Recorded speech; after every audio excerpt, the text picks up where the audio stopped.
আসসালামু আলাইকুম, welcome to আরাজ mamma's daily vlog. চলে আসলাম ঈদ ভ্লগ নিয়ে। ঈদের সকালে আরাজের বাবা নামাজ পড়ে আসার পরে বলে যে চলো আরাজ বাবুকে নিয়ে যাই, একটু দেখায় নিয়ে আসি, কারণ ছোটবেলা থেকে না দেখলে আসলে ওরা এগুলা বুঝবে না, একটু সাহসেরও দরকার আছে। তো আরাজের বাবা আর আমি বাসার নিচে চলে যাই। আমাদের বাসার নিচেই আসলে কুরবানির ব্যবস্থা হচ্ছিল। তো ওখানে গিয়ে কুরবানি হওয়ার পরে আমি আর আরাজ বাসায় চলে আসি। তো বাসায় আসার পরেই রান্নার সব বন্দোবস্ত আমার করতে হবে।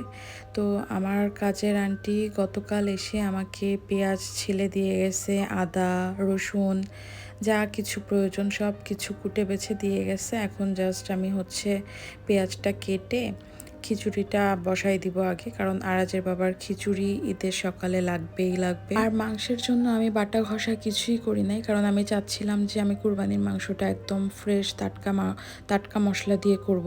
তো এই জন্য আমি সব কিছু রেডি করে রাখছিলাম, জাস্ট মাংসটা নিয়ে আসলে আমি তখনই বাটা ঘষা করে একেবারে বসাই দিব।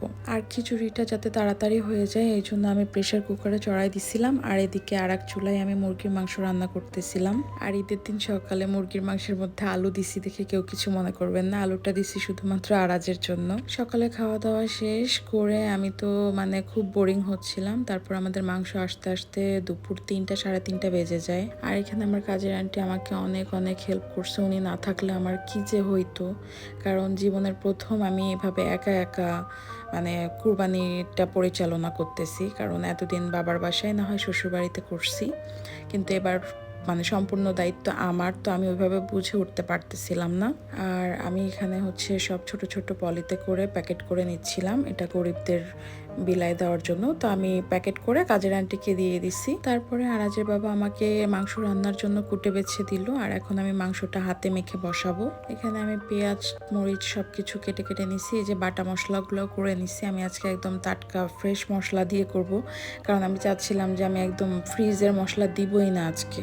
আর ঈদের দিনের মাংসটা কিন্তু আমার সব থেকে মাখায় করলেই বেশি মজা লাগে। কে কিভাবে করে জানি না, অনেকে কষায় রান্না করে, কিন্তু আমার মাখায় করলেই সব থেকে বেশি ভালো লাগে। আর কিছুদিন আগে আরাজের বাবা সিরাজগঞ্জ থেকে খাঁটি সরিষার তেল নিয়ে আসছিল, তেলটা অনেক অনেক বেশি ঝাঁঝালো। আর ঈদের দিন আমি সরিষার তেল দিয়েই রান্না করি। গরুর মাংসটা সরিষার তেল দিয়ে রান্না করলে আমার বেশি ভালো লাগে। অবশ্য সয়াবিন তেলও দিছিলাম, কিন্তু অল্প। মাংসটা হাতে অনেকক্ষণ মাখানোর পরে আমি চুলায় বসিয়ে দিলাম, আর একটুখানি পানি বের হয়ে যাওয়ার পরেই আমি এখানে কয়েকটা গোটা রসুন দিয়ে দিব।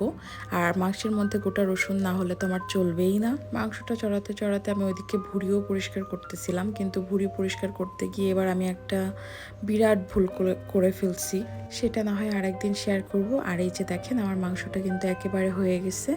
আর আমি এখানে একটু ভাজা জিরার গুঁড়া দিয়ে দিলাম। আর এই আমার কুরবানির মাংসের ফাইনাল লুক। অনেক সুন্দর হয়েছিল মাশাল্লাহ, কালারটাও সুন্দর আসছিল। আর আমার কাজের আন্টি আমাকে অনেকগুলো রুটি বানিয়ে দিয়ে গেছিল চালের আটার। তো আমি সেই চালের আটার রুটি দিয়েই প্রথম কুরবানির মাংসটা খেয়েছি, আলহামদুলিল্লাহ।